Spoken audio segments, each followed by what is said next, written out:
menyampaikan pernyataan dari kita. Kami persilakan yang sudah raise hand itu saudara saya pakai Syed sekarang. Syed James Smith. Silakan. Kok sernya jadi Syed, jadi dapat ini kehormatan dari Ratu Elizabeth dan juga Raja Salman ya. Enggak, saya Silakan. ada nasab dari Fatimah Az-Zahra lewat Muhammad Ibn Sumaid. Ya, silakan Syed James Smith. Ya, makasih Pak Muhardi. Assalamualaikum Tapi warahmatullahi suara wabarakatuh. mic-nya kurang jelas ya. Oh iya, Suaranya kecil banget. ya, makasih. Assalamualaikum warahmatullahi wabarakatuh. Selamat sore Waalaikumsalam semuanya. warahmatullahi wabarakatuh. Ya, senang sekali saya bisa ketemu lagi dengan Pak Muhardi, dengan Gus Soleh di acara yang ini. Tidak ada pertanyaan dari saya, tapi cuma saya ingin menyampaikan dukungan saja. Bahwa betul yang namanya pendakwah, dai, ulama, atau penceramah agama itu harus disertifikasi supaya masyarakat itu bisa menilai ini penceramah capable enggak dengan apa keilmuannya, capable enggak dalam ibaratnya tuh menyampaikan agama. Ibaratkan kalau orang mengemudi itu harus ada SIM ya Pak Muhardi ya.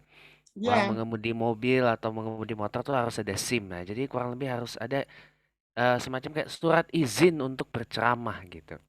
Tambah juga dengan tes wawasan kebangsaan. Nah, itu penting sekali.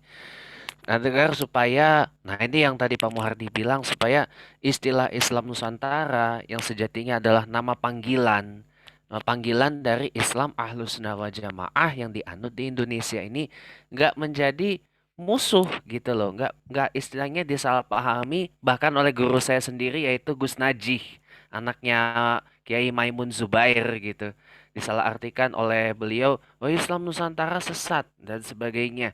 Yang ngomong itu bukan saya, yang ngomong itu Gus Najih, anaknya Mbah Maimun Allahyarham. Nah, itu yang paling penting. Dan yang paling penting lainnya tadi banyak menyinggung masalah moderasi ya. Kita di Muslim diajarkan dalam surat Al-Baqarah, ayatnya saya lupa. Wa kadzalika ja'alnakum ummatan wasatoh. Bahwa kita ini diciptakan oleh Allah itu sebagai umat yang wasatoh. Wasatoh itu artinya bukan hanya moderat, tetapi juga harus proporsional. Proporsional itu maksudnya tidak kaku, enggak terlalu tekstual, macam warung sebelah. Ataupun juga tidak terlalu ugal-ugalan. Ya kalau kita berislam terlalu tekstual, nanti terpaku pada di situ nggak bisa kemana-mana kita. Tapi kalau kita berislam secara ugal-ugalan, nanti telan dijadikan leganya itu Pak Muhardi yang paling penting sertifikasi. Oh ya tadi ada satu dari ini saya bantu dari Bu Hen siapa tadi tuh? Ada yang menyinggung masalah penolakan. Nah, dari Bu Marta nih. Mohon dibahas penghalangan pembangunan gereja oleh ya oknum sebelah di Ponorogo. Di mana Pancasilanya?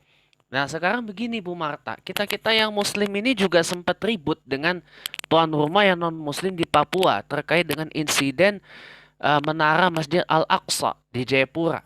Ya kan? Tapi apakah kita baper sampai ngamuk-ngamuk gitu? Enggak.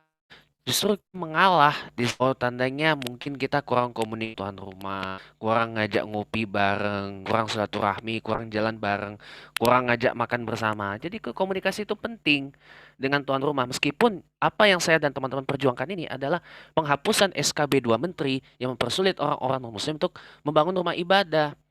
Tapi di tengah jalan kan pasti ada tantangan-tantangannya. Nah, makanya kita mohon doa supaya SKB 2 Menteri ini bisa dihapus supaya enak yang non muslim bisa bangun rumah ibadah di tempat yang muslim dan kita-kita juga yang muslim jangan sampai keulang lagi peristiwa menara Masjid Al-Aqsa di Jayapura itu terulang kembali. Dari saya itu Pak Muhardi, terima kasih. Assalamualaikum warahmatullahi wabarakatuh dan selamat sore.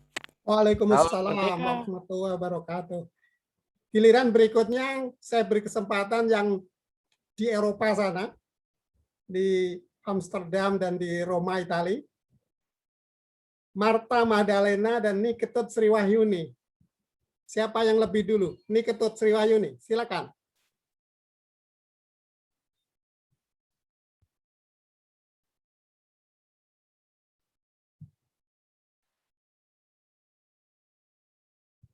Silakan Ketut Sriwahyuni. Selamat sore untuk di Indonesia, kami di Italia selamat pagi ya, karena di sini baru jam 10:30. Terima kasih kepada panitia bahwa saya bisa ikut serta dalam acara Zoom meeting ini. Saya tinggal di Italia sudah 33 tahun ya, tapi terakhir-terakhir ini saya sangat-sangat khawatir dengan keadaan negara kita Indonesia, dengan masalah keagamaan kita. Sepertinya kita dirongrong untuk pecah belah antara kita semua umat Indonesia, umat beragama di Indonesia. Sepertinya. Mudah-mudahan ini hanya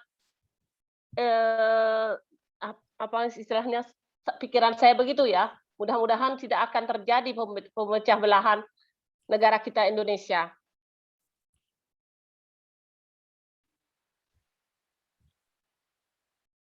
Mari kita semua tetap menjaga kesatuan kita negara Republik Indonesia. Terima kasih. Terima kasih nih Ketut Sriwayuni.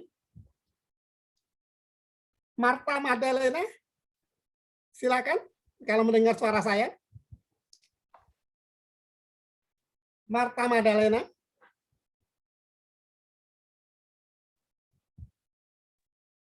Bisa kedengaran suara saya? Bagus suaranya, mantap. Ya, oke. Terima kasih. Selamat pagi di Belanda, selamat sore di Indonesia. Saya di Belanda belum lama, baru 41 tahun. Tapi saya selalu mengikuti kegiatan di Indonesia dari Sabang sampai Merauke ya. Saya sangat menyayangkan setiap kali saya mendengar gereja-gereja yang sudah punya izin membangun atau IMB ya katanya bahasa Indonesianya, itu selalu mereka berdemo, tidak boleh didirikan dan ini dan itu, ataupun gereja yang sudah puluhan tahun berdiri saja dihancurkan sama kaum-kaum intoleran. Maaf, agak kami sol-solen. Yang saya senang sekali dengan Zoom ini yang didirikan atau dibikin oleh Gus Soleh dan sahabat-sahabat semuanya. Saya nggak bisa sebutkan satu persatu, nggak hafal karena sudah tua. Saya sangat senang karena kita semua bisa bersatu dari Hindu, Buddha, Islam, dan Islam di Indonesia ada beberapa macam ya. Tapi yang saya lihat dari aliran ini, Gus Soleh dari NU, saya sangat bangga karena beliau-beliau mencintai semua agama di Indonesia. Saya sedikit, ya saya baru bangun jadi agak ngomongnya sedikit bingung. Semoga ini terus berlangsung terus, setiap ada acara-acara keagamaan ataupun Pancasila ataupun apa, kita selalu bahas terus supaya kerukunan tetap terjaga. Jangan sampai kaum intoleran atau kaum-kaum teroris yang akan menguasai Indonesia akan menghancurkan NKRI, di mana yang kita bangun secara darah dan nyawa, termasuk ayah saya juga pejuang. Beliau meninggal dunia dengan pangkat kolonel waktu itu. Sangat disayangkan kalau pahlawan-pahlawan kita yang sekarang sudah terbaring di sana menangis di dalam kubur atau melihat dari atas menangis dengan adanya Indonesia yang sekarang kacau balau, banyak koruptor. Ini bukan tujuan dari Indonesia untuk korupsi salah satu orang ataupun kelompok-kelompoknya. Indonesia adalah milik NKRI, milik rakyat Indonesia. Jadi tetap jaga dan bersatu kuat kita pertahankan NKRI bebas dari kaum intoleran. Ya, terima kasih, sekian saja. Saya sendiri baru habis sarapan jadi agak semangat sedikit. Terima kasih, selamat sore, selamat berjuang semuanya.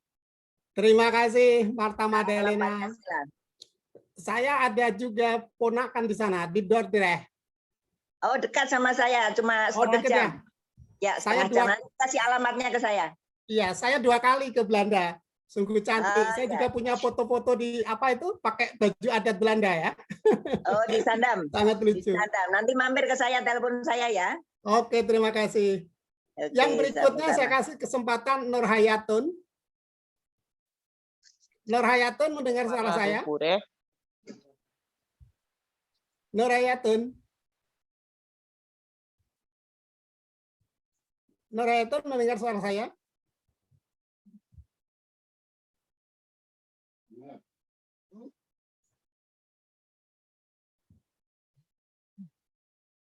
Itu yang sudah di-unmute Galaxy S1 itu siapa? Nurhayatun, bukan? Sudah di-unmute. Silakan. Nah, kalau begitu saya hitung 1, 2, 3, maka angkat tangannya Nurhayatun nggak berlaku lagi ya. Aduh, Ayo ya udah. silakan. Ayo silakan, siapa itu yang mau bicara? Silakan. Nurhayatun. Halo Pak, ya, Assalamualaikum warahmatullahi wabarakatuh. Selamat sore. Waalaikumsalam Oh, warahmatullahi wabarakatuh. iya ya. Saya dari Hong Kong Pak ya, maaf karena saya dalam keadaan kerja. Sambil Ya, kerja, silakan. maaf ya. Singkat-singkat aja. Walaupun saya di Hong Kong, kita tetap selalu memantau keadaan Indonesia yang semakin dibuat amburadul dengan orang yang nggak bertanggung jawab ya Pak. Yang penting kita saling rangkul satu sama lain. Semoga NKRI itu tetap terjaga dan mewarisi semua para pahlawan, nggak akan nangis di atas sana, nggak akan melihat Indonesia menjadi amburadul. Tetap kita jaga dan kita lestarikan semua budaya dari agama, dari sisi apapun, kita tetap saling merangkul satu sama lain. Tetap, walaupun kami di Hong Kong, kita selalu memantau keadaan Indonesia itu bagaimana. Kita selalu cinta Indonesia, cinta NKRI. Insya Allah dengan adanya agama cinta ini, Zoom ini, mudah-mudahan kita akan selalu bersatu untuk menjaganya NKRI. Terima kasih Pak, begitu saja waktu saya. Maaf, saya dalam keadaan kerja. Ya, terima kasih, nggak apa-apa. Waalaikumsalam warahmatullahi Terima kasih, wabarakatuh. walaupun kerja ikut berpartisipasi. Saya usul, saya Pak. Putu Swardika, silakan. Terima kasih Om Swastiastu. Om Swastiastu. Yang pertama, saya cuma terima kasih dengan adanya agama cinta, agama luar biasa nih. Gagasan Gus Soleh luar biasa. Yang pertama usul saya, tolong secara berkala, tolong diadakan Zoom secara berkala agar mengakar sampai tingkat bawah. Seperti Pak kali tadi, saya setuju. Agar secara kontinu dia jangan terus-menerus. Sehingga sampai ke akar rumput, itu yang pertama. Yang kedua, saya sangat prihatin di media sosial. Setiap saat mesti dikit-dikit agama. Dikit-dikit agama. Sementara ya kita tahu bahwa corona semakin merebak. Amerika, RRT sudah sampai di planet. Kita sibuk bertengkar dengan saudara kita yang seagama. Lebih parah dari corona rasa-rasanya karena berdampak sangat luas. Oleh karena itu, dengan adanya agama cinta ini, kami mohon Gus Solah, salut Gus Solah ya, tolong disosialisasikan setiap saat di media sosial, di TVRI dan sebagainya, sehingga lebih bermasyarakat. Lalu yang ketiga, yang kita lupakan bahwa negara kita adalah negara kesatuan Republik Indonesia yang dibangun dengan darah. Kita sangat sedikit mendengar lagu-lagu kebangsaan yang didengungkan. Ketika saya kecil, ya saya sudah bertua nih, saya di Jawa sudah 40 tahun, kita sering mendengar lagu-lagu kebangsaan setiap saat di TV.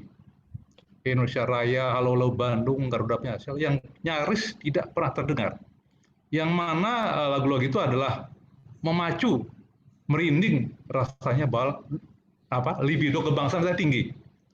Saya dengar sekarang malah disingkirkan lagu seperti itu. Oleh karena itu kami mohon Gus Solah bisa menghimbau pemerintah agar lagu-lagu dibangkitkan kembali. Garuda Pancasila itu kan bagus sekali. Kenapa sekarang hilang? Oleh karena itu perlu kiranya digalakkan lagi lagu-lagu yang sifatnya nasionalis, yang bisa memacu rasa kebangsaan. Jadi 3 poin itu yang saya usulkan, mudah-mudahan dengan adanya agama cinta ini bisa memupuk rasa persatuan kita, ya. Tidak dikit-dikit agama. Nah, orang ini sudah sampai planet, kita sibuk bertengkar agama A, agama B di media sosial luar biasa, Pak. Dan keempat tadi cenderung ada suatu counter dari media sosial juga, dari kita di agama cinta untuk mengcounter hal-hal yang bersifat negatif. Dan setuju Pak Kadi tadi bahwa yang agama cinta bisa membantah mana yang salah, mana yang benar, bisa memilah-milahkan. Harus berani mengkontra hal yang tidak benar. Itu Pak, terima kasih atas waktunya Pak Muwardi selaku moderator. Matur nuwun, Om Santi, Santi, Santi Om. Terima kasih Pak Putu Suwardikan. Sungguh simpatik himbauannya kepada komunitas agama cinta, terutama tantangan untuk Gus Soleh. Kalau tidak ada lagi yang angkat tangan, ini mungkin saya kasih kesempatan kepada Yasman. Yasman, jadi mau bertanya? Yasman. Kalau tidak, saya kasih kesempatan kepada Pak Hari. Pak Hari? Rovinospati? Rovinospati mendengar suara saya? Kalau tidak juga, Bapak Purbojati. Bapak Purbojati. Purbojati. Rovinospati. Rovinospati. Kalau tidak ada, Julianus Januar. Julianus Januar. Ini pada mundur semua ini.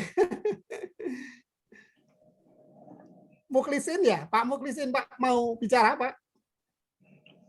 Oh ya Pak, terima kasih. Ya, silakan. Ya, terima kasih. Saya dari Pekalongan, Bapak. Ya, selamat datang Pekalongan. Ya, terima kasih atas waktu yang telah disampaikan kepada kami. Diskusinya luar biasa, saya ikuti dari awal sampai detik ini. Memang kita semua sekarang sedang diuji tentang kenegaraan kita. Ujian ini memang tidak hanya di kalangan para pembuat kebijakan, tetapi juga sampai pada pengguna kebijakan, yaitu masyarakat seluruh Indonesia. Memang menjelang Indonesia emas, saya kira hampir semua negara selalu ada godaan-godaan. Bukan hanya Indonesia ya, tetapi saya kira hampir semua negara untuk menuju kejayaan tentu ada godaan-godaan. Nah, permasalahannya adalah apa jenis godaan itu. Nah, Indonesia ini negara yang paling strategis dalam konteks ketersediaan sumber daya alam. Salah satu negara yang cukup memiliki aset-aset penting, sehingga memang pihak-pihak yang akan mengganggu kita tentu akan mencari celah-celah dari variabel apa yang mudah untuk digoyah. Nah, dan kelihatannya para penggoyah ini cukup cerdas untuk memanfaatkan isu-isu agama sebagai salah satu isu yang seksi sekaligus bisa membawa bisa membawa diskusi yang masif di kalangan masyarakat, mulai dari yang paling bawah sampai dengan yang para pembuat kebijakan.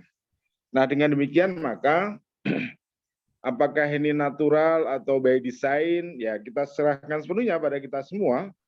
Sepanjang kita ini negara kuat, insya Allah, kalaupun dari pihak luar ada by design, saya kira kita bisa untuk mempertahankan eksistensi NKRI ini. Nah, oleh karena itu, terkait dengan tema diskusi yang sangat menarik, yaitu wawasan kebangsaan, terutama adalah sertifikasi tentang wawasan kebangsaan dalam konteks diberlakukan pada para agamawan, ya, apapun agamanya. Saya kira sebagai sebuah bangsa dan negara, kesepakatan ini memang perlu segera diambil. Jadi kita sudah mengalami yang namanya darurat intoleransi, karena anak-anak milenial sebagai pengguna informasi, ini memang harus diberikan literasi yang memadai terkait dengan agama, kedudukan agama, fungsi agama, dan juga kebermanfaatan agama dalam kehidupan sehari-hari maupun pada saat pasca kehidupan kelak. Nah, dengan demikian maka kalau kita mengikuti logika keterurutan di dalam beragama, maka saya kira hampir semua agama sepakat bahwa agama yang penuh dengan keteraturan itu memang harus disampaikan dengan penuh keteraturan juga. Nah, salah satu yang perlu diatur adalah kompetensi agamawan.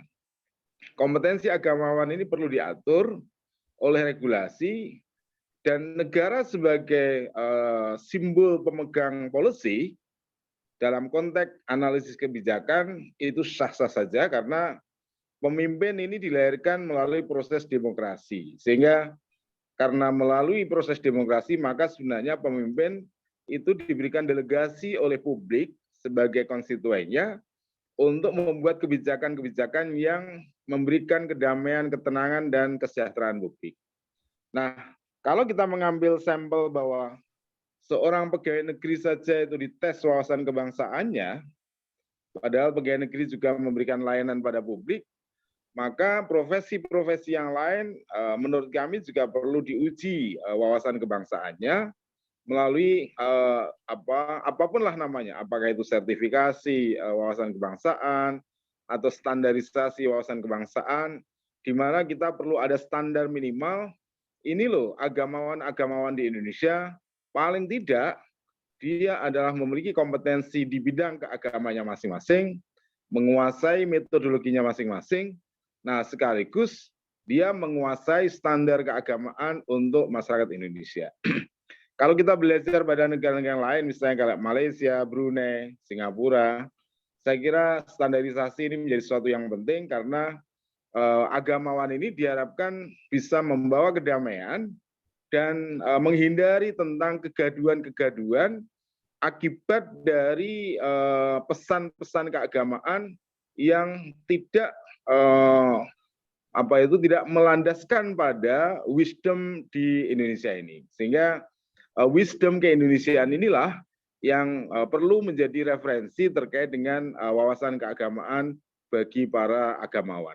Saya kira saatnya lah kita memang harus sudah melakukan aksi, sudah mulai dilakukan eksekusi. Para pemuka-pemuka agama, organisasi keagamaan, menurut kami perlu segera membuat rekomendasi terkait dengan standarisasi wawasan kebangsaan, karena ini adalah bagian bagaimana NKRI ini harus diselamatkan dalam konteks menggunakan agama untuk kebaikan masa depan, dan agama akhirnya nanti akan memberikan keberkahan bagi umatnya. Saya kira demikian, Pak Moderator. Terima kasih atas waktunya. Saya kembalikan. Wassalamualaikum warahmatullahi wabarakatuh. Terima kasih Pak Muhsin. Syukran. Lain kali jadi narasumber nih Pak Muhsin. Ya, betul nih Ustadz Muhsin lain kali jadi narasumber nih Gus Soleh. Mantap betul ini paparannya. Ya, terima kasih. Siap. Saya cukupkan sampai di sini untuk yang ingin bertanya. Mungkin ini yang sangat yang berkepentingan adalah Ustadz Abdul Jamil, tapi kelihatannya beliau sudah undur diri. Mungkin dapat digantikan oleh Ustadz Muhammad Arif. Ustadz Muhammad Arif masih ada bersama kami?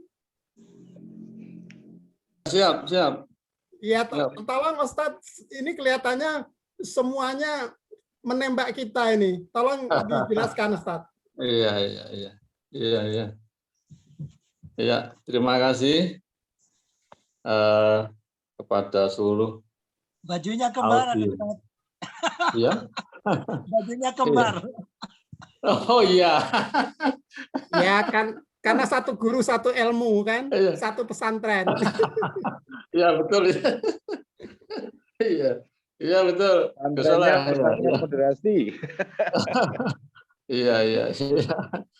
Iya, memang hari ini temanya sangat aktual, banyak yang sangat tertarik untuk dibahas dan menarik untuk dibahas. Terima kasih kepada semua audien yang sudah memberikan masukan, tanggapan, dan termasuk juga pencerahan dan pertanyaan. Intinya memang begini, apa yang sudah disampaikan tadi dari sekian masukan, bahwa satu, moderasi beragama, kemudian wawasan kebangsaan yang memang harus ada standarisasi, yang dalam bentuk sertifikasi itu memang akan menjadi parameter. Dan itu sesuatu yang urgen. Kalau dulu memang banyak yang menentang ya, 1 tahun yang lalu sudah pernah disampaikan, kayaknya itu. Tapi memang juga orang-orang yang berkepentingan tentu akan kontra terhadap konsep ini atau rencana ini. Tapi memang sudah jadi keputusan bahwa ini akan direalisasikan, bahkan sudah sebagian direalisasikan. Kemudian saya berharap para saudara-saudara kita sebangsa setanah air yang mungkin berada di luar Indonesia, tolong ada balancing. Jangan hanya melihat informasi dari dari pemberitaan atau medsos yang sifatnya yang menyudutkan isu-isu agama. Itu sebenarnya sebagian kecil yang memang ada kelompok memang yang meng-up daripada isu-isu itu yang kadang melebihi dari realitas yang ada. Ini yang perlu saya sampaikan. Dan realitas yang ada di kami, di kita sebenarnya Indonesia ini, itu yang emang apa ya, sebagian kecil. Dan itu saya kira di negara lain juga sama. Hanya akhir-akhir ini kalau di Indonesia memang ada sekelompok orang, sekelompok organisasi yang melabelkan kelompok Islam, mengatasnamakan Islam, tapi menurut saya atau kita sudah paham semuanya, perilakunya tidak bernilai Islam, tidak bernilai Pancasila. Nah ini mereka memang punya tim medsos yang mengangkat isu-isu itu, dan bukan berarti itu dibiarkan, tetap tentu harus diselesaikan bahkan diantisipasi. Namun biar ada balancing bahwa sebenarnya Indonesia harmoni itu tetap sebuah tujuan dan semuanya mengusahakan dan berusaha.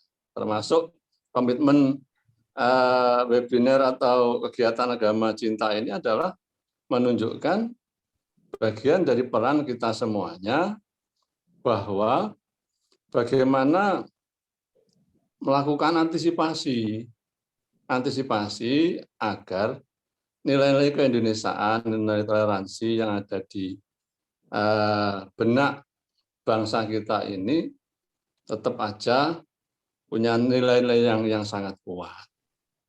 Dan termasuk tadi kalau kita lihat negara-negara lain tentang langkah-langkah sertifikasi terkait penceramah itu, saya kira kultur Indonesia akan beda dengan negara tadi yang disebut ya. Indonesia ini saya kira sebenarnya ya kalau kita mau jujur, nilai toleransi itu bukan sebuah apa ya, sebuah konsep saja. Memang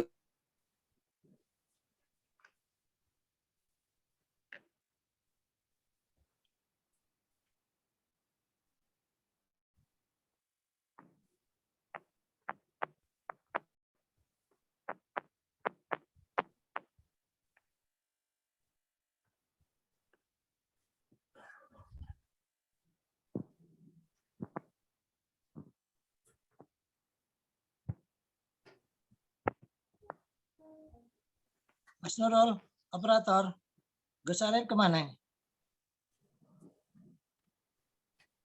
Halo, maaf saya tinggal wudhu tadi Mas Nurul. Silakan untuk narasumber yang lain sekalian closing statement kalau ingin memberikan tanggapan. Mungkin Pendeta Poltak. Gus Arif masih beluman tadi tiba-tiba keputus ya. Sinyal. Pak Arif mau masih lanjutkan, Pak Arif. Sinyal ini. Ustaz Arif, ya silakan lanjutkan. Ya, sinyalnya terganggu. Ya lanjut, Ustaz. Ya, terima kasih. Intinya mari tetap menjaga nilai persatuan dan kesatuan kita. Satu langkah untuk antisipasi semua kegiatan semua isu-isu yang mengarah kepada intoleransi atau perpecahan bangsa. Kemudian untuk closing statement, saya sampaikan, mari kita dukung program pemerintah khususnya melalui Kemenak untuk melakukan, merealisasikan program sertifikasi wawasan kebangsaan dan moderasi beragama untuk atau bagi penceramah semua agama.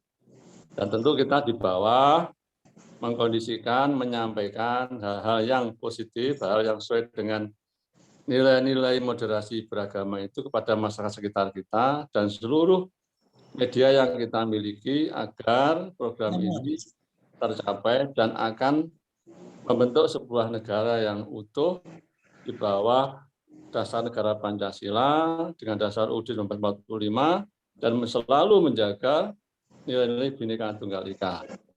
Cukup itu yang perlu saya sampaikan. Lebihnya mohon maaf. Sampai ketemu di lain waktu. Assalamualaikum warahmatullahi wabarakatuh. Waalaikumsalam warahmatullahi wabarakatuh. Silakan Mas Nurul.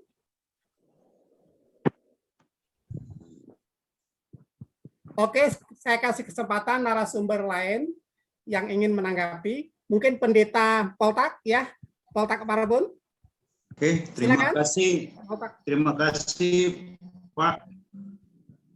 Keadaan Indonesia sekarang darurat beragama, darurat sosial, darurat kesehatan, darurat narkoba, darurat angka kelahiran tinggi sekali sekarang, darurat ekonomi.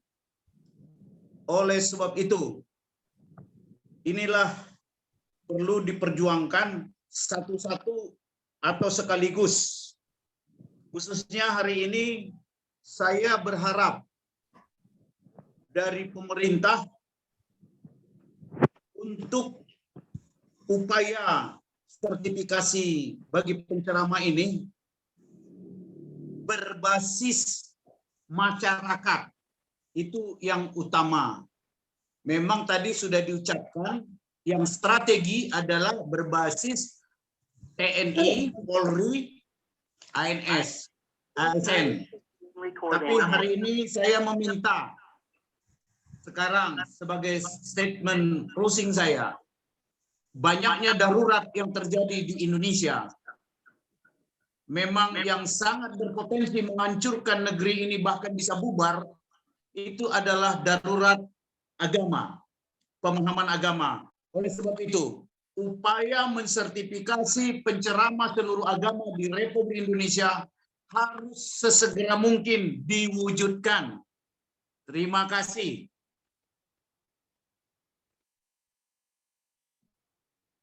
Terima kasih, Pak. Pak Karyanto, terima kasih. Bu Soleh. Ya, terima kasih kepada Pak Pendeta Poltak karena Pak Muhardi sedang sholat ya. Oh, Mungkin mungkin dari narasumber lain ada yang ingin menyampaikan closing statement. Kami persilakan.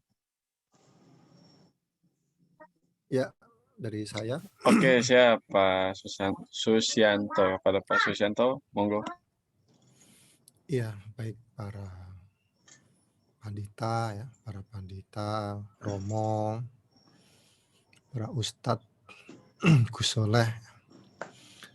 Acara ini sangat menarik dan menjadi penting dan menjadi urgent ya, untuk sertifikasi wawasan kebangsaan ini.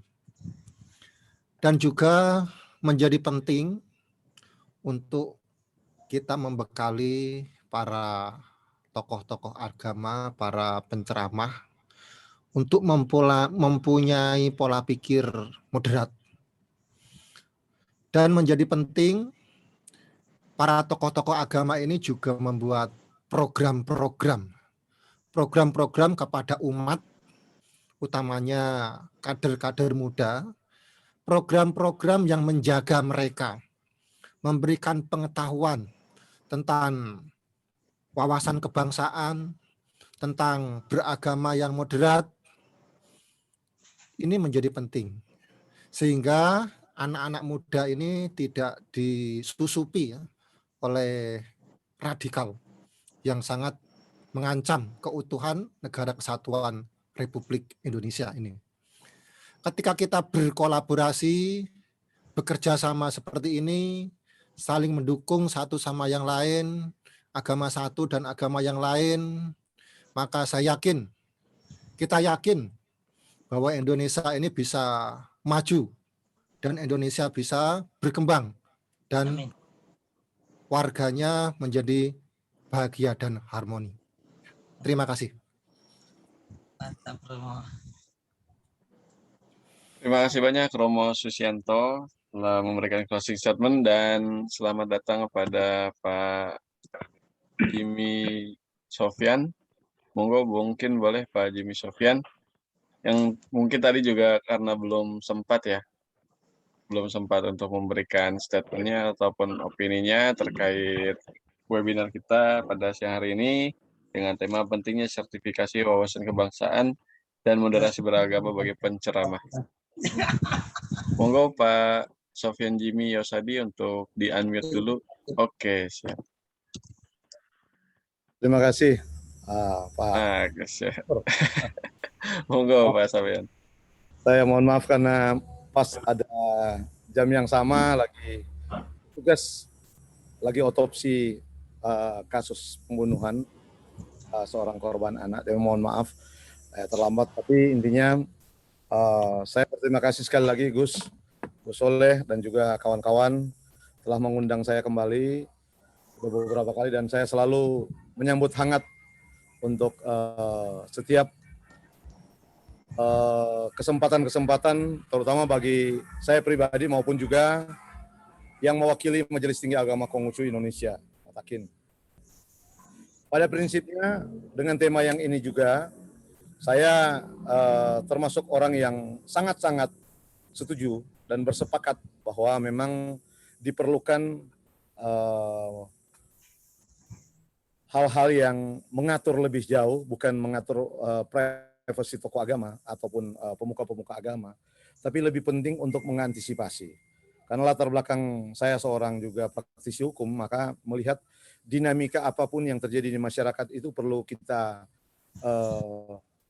perlu juga melihatnya dengan seksama, kemudian secara komprehensif. Tidak mungkin apa yang terjadi di masyarakat ini diikuti juga oleh perkembangan hukum maupun juga perkembangan regulasi-regulasi maupun kebijakan-kebijakan, termasuk sertifikasi itu sangat penting. Ya, kita melihat bahwa berbagai kejadian yang ada di Republik ini, negara yang kita cintai ini, begitu banyak hal-hal yang membuat kita tercengang.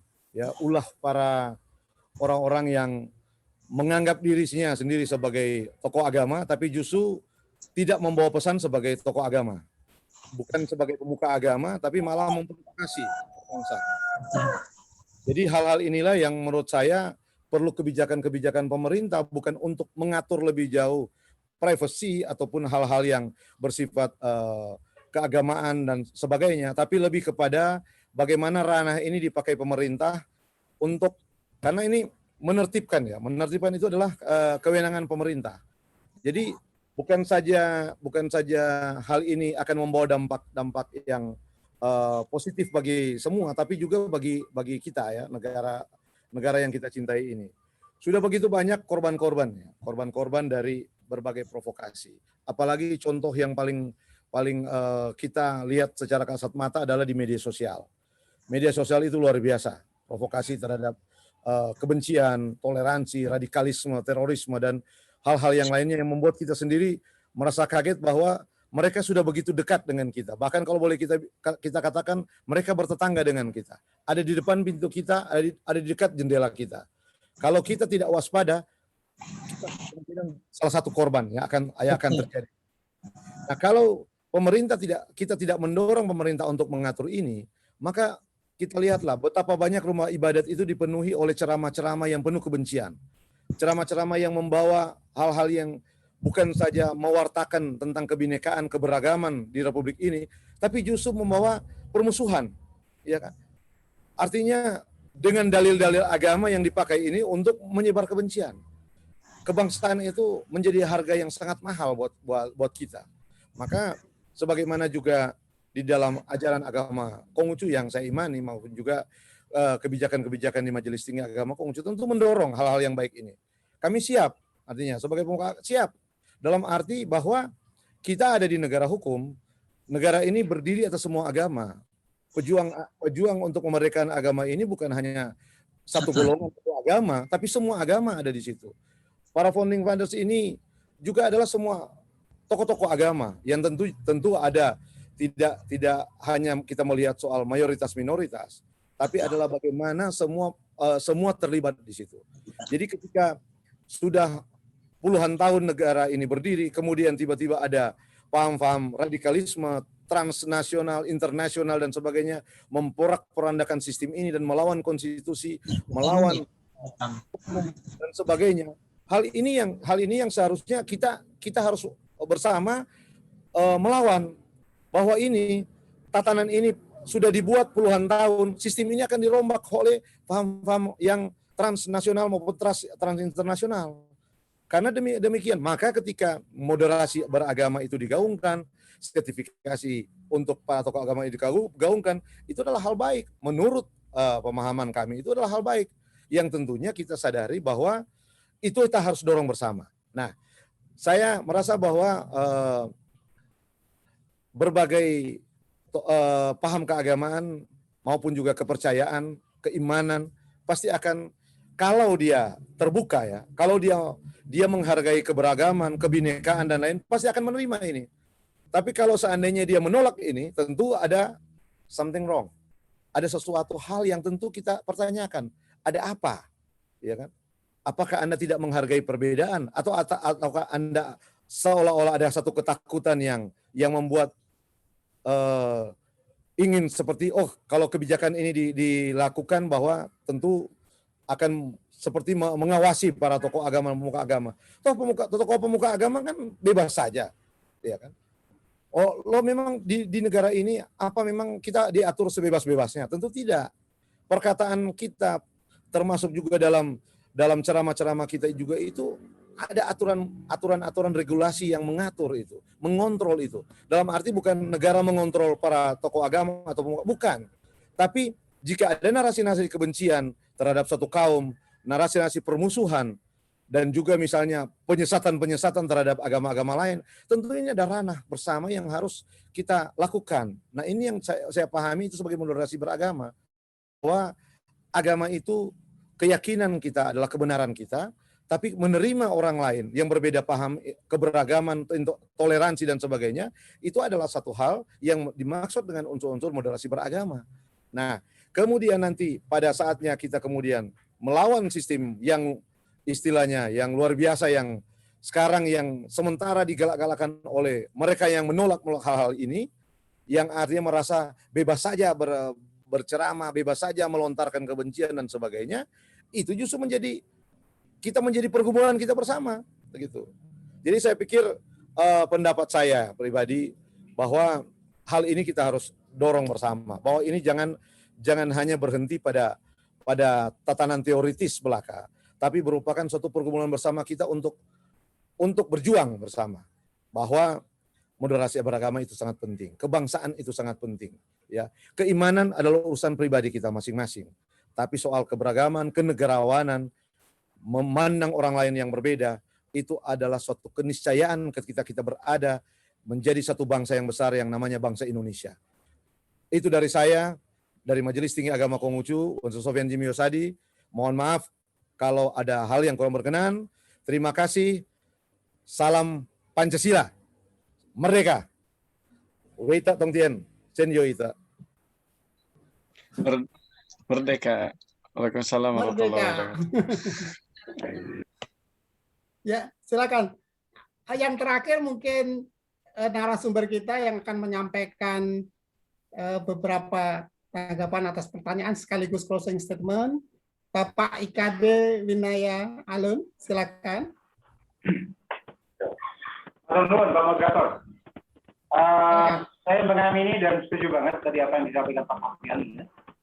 Dan garis bawah saya adalah mungkin Gus Soleh tetap semangat, tetap sehat, dan teruslah sampai akhir hayat untuk menciptakan keberagaman dan kedamaian ini. Ya, yang kita perlu dorong adalah menurut saya negara, pemerintah itu memiliki hak prerogatif dalam regulasi. Jadi jangan pernah sampai yang ketidaksetujuan ini untuk kemaslahatan yang lebih besar itu nanti jadi pertimbangan untuk nanti ini tidak dilakukan gitu. Menurut saya hak prerogatif dari pemerintah adalah mengeluarkan kebijakan untuk kemaslahatan lebih banyak umat.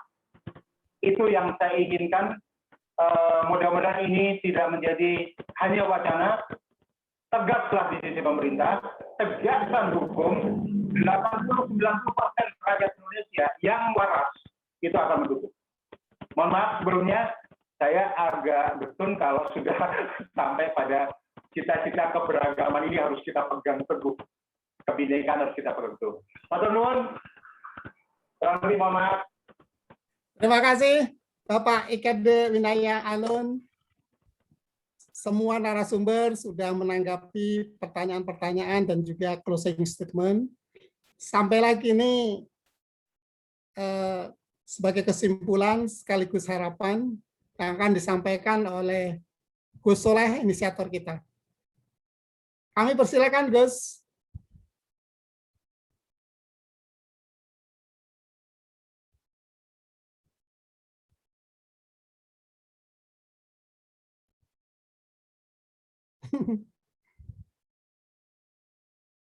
Nggak bisa di-unmute. Itu Mas Nurul yang sabotase. Ya sudah, silakan Gus. Ya, terdengar suaranya Pak Mardi. Suara bagus, Gus. Ya, osnya nakal ini dimatiin ini. Alhamdulillah, hampir 5 jam kita berkumpul bersua bersama.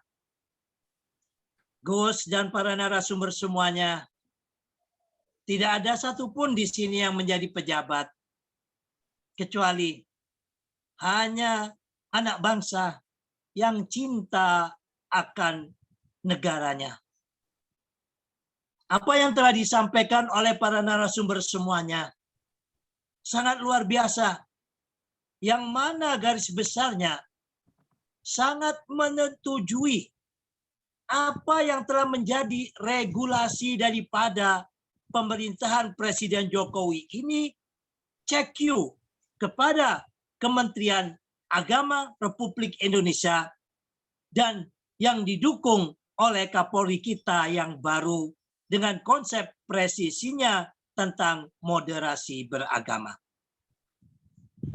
Betul apa yang disampaikan oleh para narasumber tadi, bahwasannya seorang presiden yang saat ini dipegang oleh Bapak Presiden Jokowi, dipilih lebih daripada 50% rakyat seluruh Indonesia, secara undang-undang diberikan hak serta kewajiban untuk menjaga dan menata Indonesia ini sesuai dengan yang ada di dalam Undang-Undang Dasar 45 dalam hal ini, yaitu tentang terwujudnya keadilan sosial bagi seluruh rakyat Indonesia.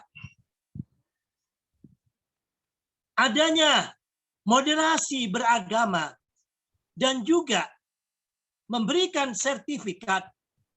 Nah, istilah ini banyak diputarbalikkan oleh kelompok-kelompok para pembenci ataupun para hater terhadap bangsa ini.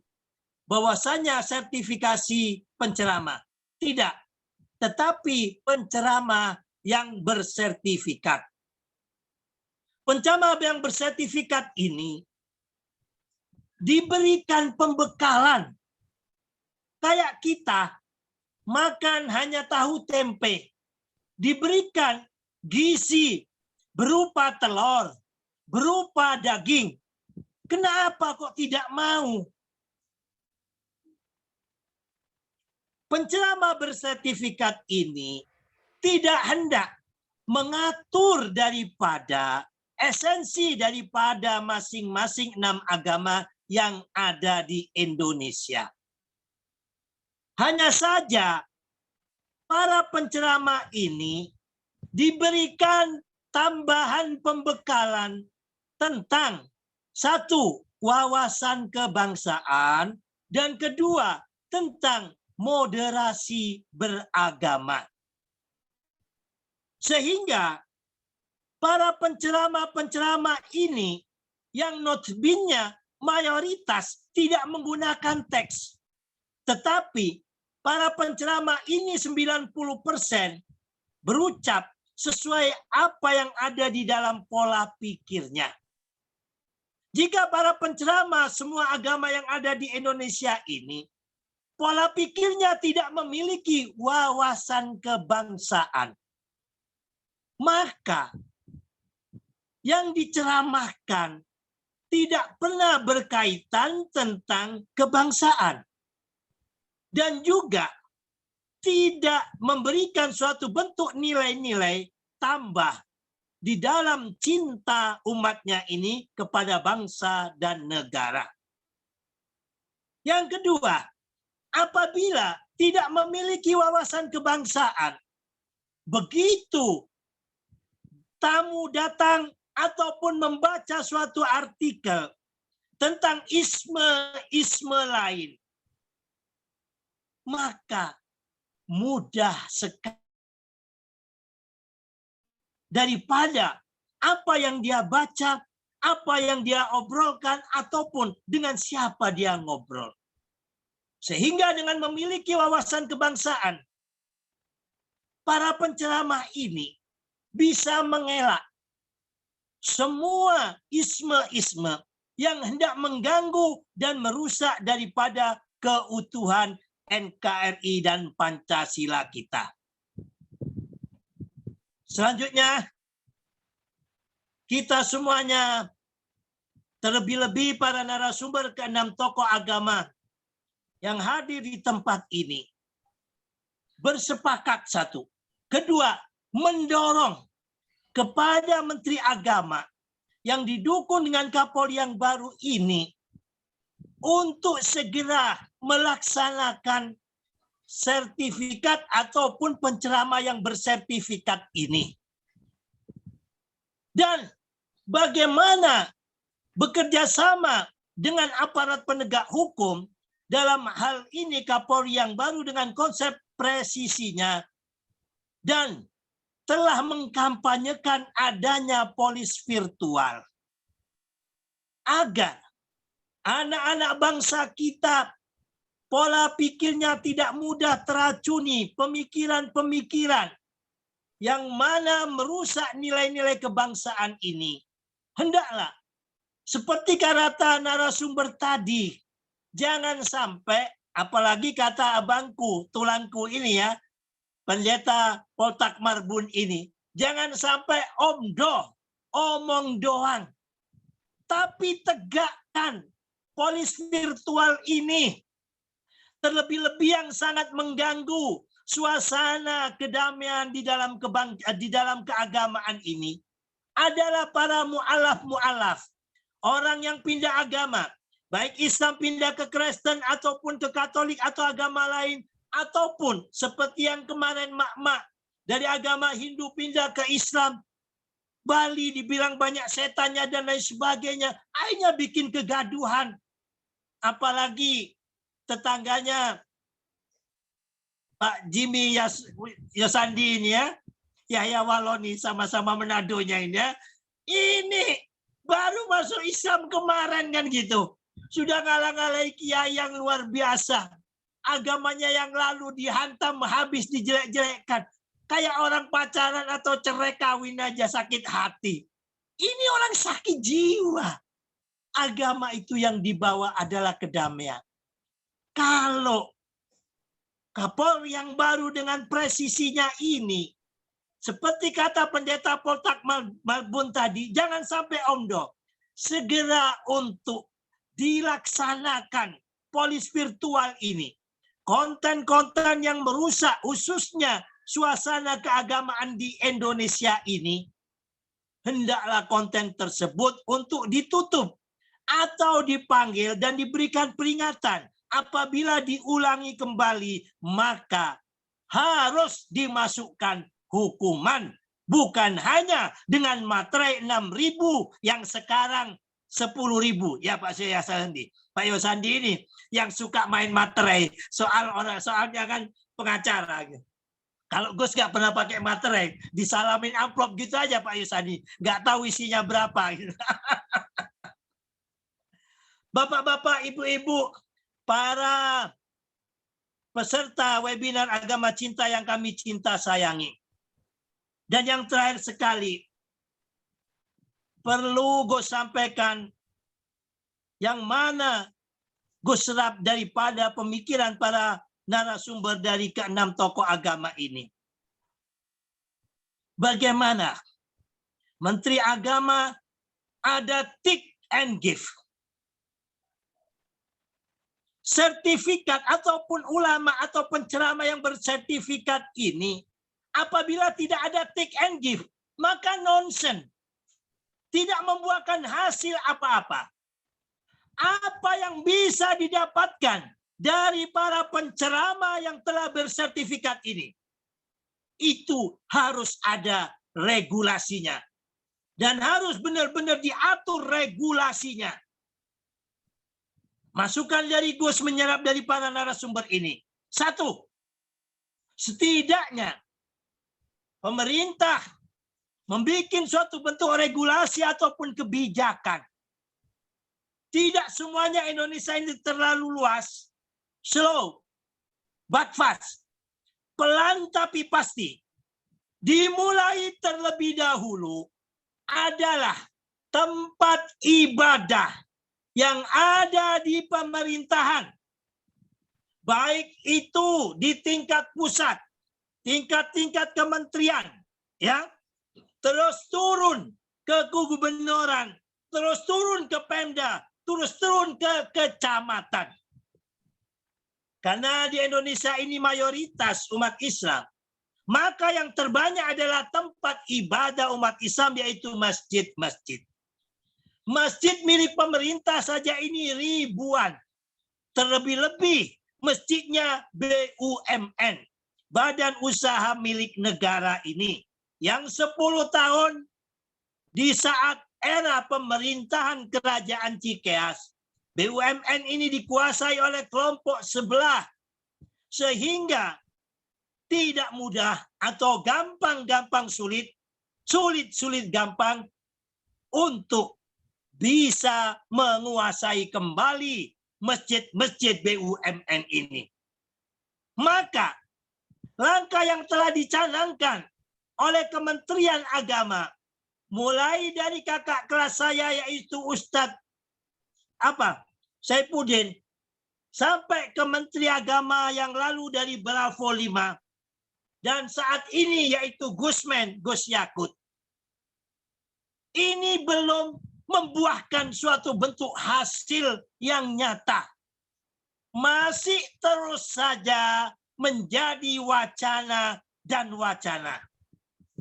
Seperti kata narasumber tadi, pemerintah yang pegang regulasi, pemerintah yang pegang kekuasaan, pemerintah yang memutuskan, jangan sampai dikalahkan oleh 1-2 orang ataupun kelompok kecil, sehingga konsep kebijakan regulasi yang sangat luar biasa ini untuk menyelamatkan Indonesia dari topeng-topeng agama ini hendaklah segera direalisasikan, hendaklah segera dilaksanakan dengan input dan outputnya, dengan take and give-nya.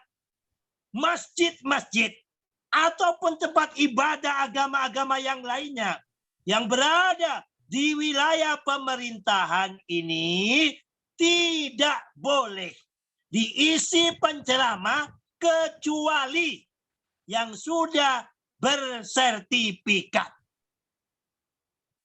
Bila ada take and give semacam ini, maka akan menjadikan suatu bentuk rangsangan.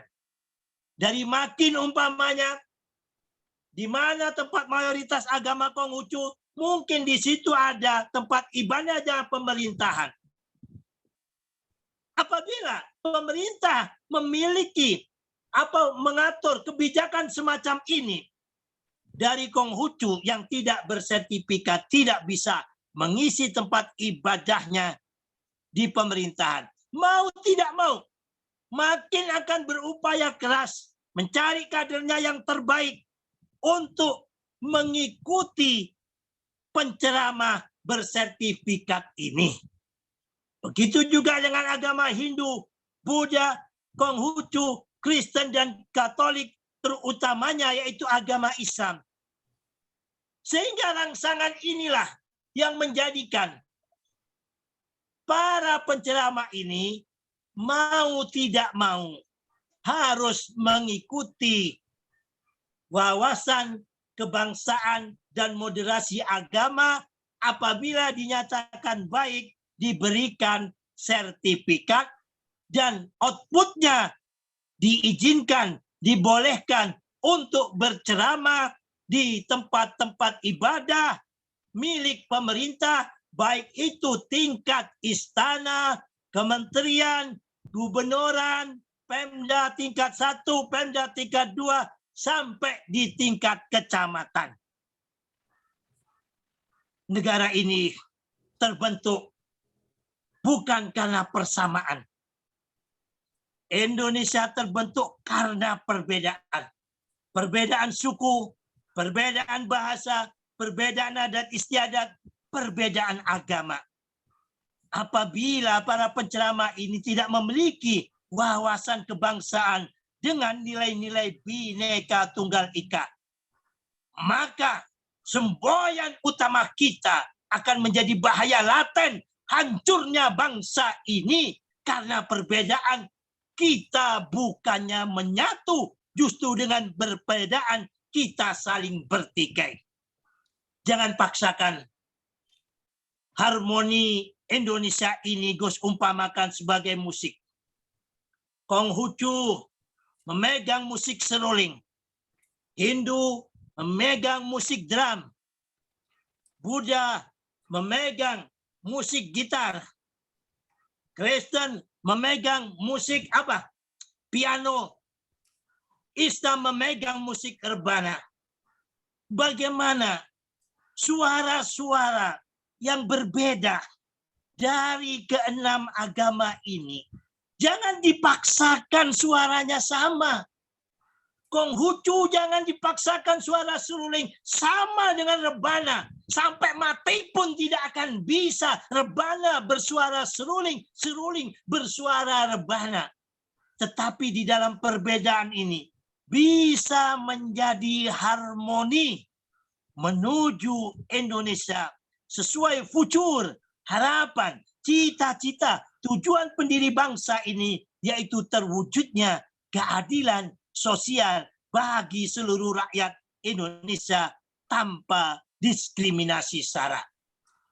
Apabila suara-suara yang berbeda ini sama-sama melantunkan dengan irama, dengan nada yang sama, meskipun suara berbeda, maka terlahirlah harmoni cinta, maka terlahirlah harmoni kasih, maka terlahirlah harmoni kedamaian.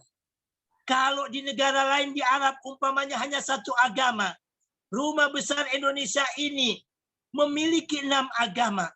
Kalau negara lain bahwa agama ini tujuannya adalah untuk kedamaian dan kesejukan, seandainya rumah lain hanya punya 1 AC, Indonesia punya 6 AC, seharusnya jauh lebih adem, jauh lebih sejuk apabila AC-nya ini nggak ada yang konslet.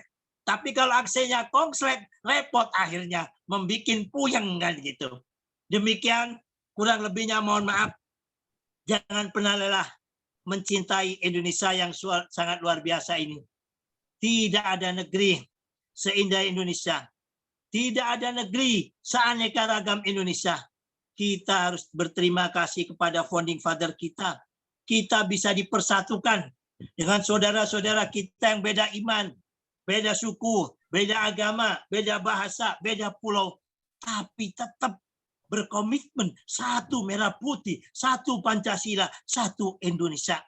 Jangan sampai hanya dengan kedok agama, topeng agama, evil, the darkness, yang mana mereka menggunakan topeng agama ini hendak mencabik-cabik dan merusak Indonesia kita. Tidak ada gading yang tak retak, tidak ada manusia yang tidak punya salah. Apabila ada kebenaran daripada acara ini, semata-mata campur tangan Tuhan. Apabila ada kekurangan dan kehilafannya, semata-mata dari kami dan para tim yang memang sangat terbatas, karena kami bukan siapa-siapa, bukan pejabat, bukan orang penting, tetapi anak bangsa yang cinta kepada bangsa dan negeri ini. Meskipun kami bukan orang penting, tapi senantiasa berbuat dan melakukan sesuatu yang penting buat bangsa dan negeri ini. Kami tidak punya bunga mawar 1 truk, hanya sekuntum bunga mawar. Sekuntum inilah yang dapat kami berikan untuk mengharumkan bangsa dan negeri kami, Indonesia, di mana di tempat kami hidup, kami lahir, kami makan, kami hidup, bahkan nanti kelak kami juga akan dikuburkan di bumi pertiwi Indonesia ini. Salam agama cinta, salam Bhinneka Tunggal Ika, salam Pancasila, merdeka. Assalamualaikum warahmatullahi wabarakatuh. Merdeka. Waalaikumsalam warahmatullahi wabarakatuh. Doa penutup Rian, Gus. Kalian. Mari, biar acara ini penuh dengan keberkahan, tidak ada kekuatan, sedasar kekuatan Tuhan Yang Maha Esa. Yang beragama Islam, mari berdoa bersama Gus. Yang beragama lainnya, mari berdoa sesuai keyakinannya. Kita mohon kepada Tuhan Yang Maha Esa, semoga negeri kita Indonesia ini segera diselamatkan oleh Allah dari ujian dan cobaan pandemi COVID yang berkepanjangan ini. Ya Allah, ya Tuhan kami, Engkau Maha Kuasa di atas segala kekuasaan. Kami mohon dengan kuasa-Mu, ya Allah. Cukup lama, ya Allah. Kami Engkau uji dengan adanya pandemi COVID-19 ini, ya Allah. Banyak menjadikan orang pengangguran, banyak menjadikan orang tidak punya pekerjaan, banyak orang yang menderita sakit. Angkatlah penyakit ini, ya Allah, dari bumi kami Indonesia khususnya, dan bila perlu di seluruh dunia ini, ya Allah. Ya Allah, ya Tuhan kami, jagalah diri kami. Jagalah presiden kami, jagalah pemimpin-pemimpin kami, ya Allah, daripada godaan setan yang terkutuk. Agar hatinya senantiasa di dalam Shiratal Mustaqim, di dalam jalan kebenaran, jalan yang lurus. Sehingga dengan pemimpin yang adil dan jujur serta amanah ini, ya Allah, kami yakin, bahkan hakul yakin, apa yang menjadi tujuan, cita-cita mulia daripada founding father ini untuk mewujudkan keadilan sosial bagi seluruh Indonesia pasti dapat terwujud. Sebab semuanya kekayaan alam telah Kau berikan pada bangsa dan negeri ini, ya Allah. Jangankan lainnya, tongkat kayu pun hanya ditancapkan tumbuh di bumi yang subur di Indonesia ini, ya Allah.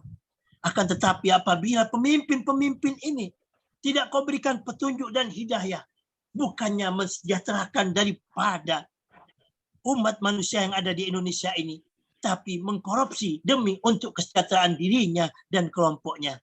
Ya Allah, ya Tuhan kami, jagalah presiden kami Bapak Jokowi dan Kiai kami Kiai Haji Ma'ruf Amin sebagai wakil presiden. Berikut juga para menteri-menterinya ini, ya Allah, agar senantiasa kompak, agar senantiasa berpikir untuk kemaslahatan umat yang ada di Indonesia ini, ya Allah. Ya Allah, ya Tuhan kami, jagalah diri kami dan semua tokoh-tokoh agama yang ada di Indonesia ini, Allah, agar bisa menjadi penceramah yang hatinya penuh dengan kasih, yang hatinya penuh damai, yang hatinya penuh sayang, sehingga apa yang diceramahkan bukan membawa suatu bentuk kemudaratan, tetapi benar-benar membawa suatu bentuk kemanfaatan untuk persatuan kami di dalam kemerdekaan ini. Ya Allah, ya Tuhan kami yakin Engkau berkuasa menjadikan Indonesia ini dengan keanekaragaman suku, dengan keanekaragaman budaya, dengan keanekaragaman adat istiadat, bahkan dengan keanekaragaman agama. Kami yakin, ya Allah, itu ada pada kehendak-Mu. Dan kami yakin, ya Allah, atas kuasa-Mu, Kau bisa melakukan dan berbuat untuk menjadikan Indonesia ini satu agama. Tetapi tidak itu Engkau lakukan, ya Allah. Di sini berarti ada misteri ilahi, misteri dari-Mu, ya Allah. Jadikanlah perbedaan yang kau ciptakan pada bangsa dan negeri ini benar-benar menjadi berkah buat kami rakyat Indonesia, bukan menjadi laknat buat kami ya Allah. Ya Allah ya Tuhan kami, hanya kepadamu kami menyembah. Hanya kepadamu kami mohon pertolongan. Tolonglah kami ya Allah. Jagalah Indonesia kami ini ya Allah. Jagalah Indonesia kami ini ya Allah. Warisan dari leluhur-leluhur kami ya Allah. Agar tetap menjadi negeri yang gemah ripah lojinawi, murah sandang, murah pangan, murah sandang, murah pangan, gemah ripah lojinawi, totot tentem ketora harjo, baldatun tayyibatun warabun ghafur, amin. Rabbana atina fid dunya hasanah, wa fil akhirati hasanah, wa qina adzabannar, wa akhiru da'watina alhamdulillahirabbil alamin. Terima kasih. Mudah-mudahan doa kita dan para tokoh-tokoh agama yang berdoa sesuai keyakinannya dapat diwujudkan oleh Tuhan Yang Maha Esa, dan semoga acara ini dapat memberikan kemanfaatan untuk diri kita semuanya, untuk bangsa kita, dan untuk anak cucu kita. Terima kasih. Salam agama cinta, salam Pancasila. Assalamualaikum warahmatullahi wabarakatuh. Waalaikumsalam warahmatullahi wabarakatuh. Terima kasih kepada Gus Soleh yang telah memberikan kesimpulan dan juga doa penutup.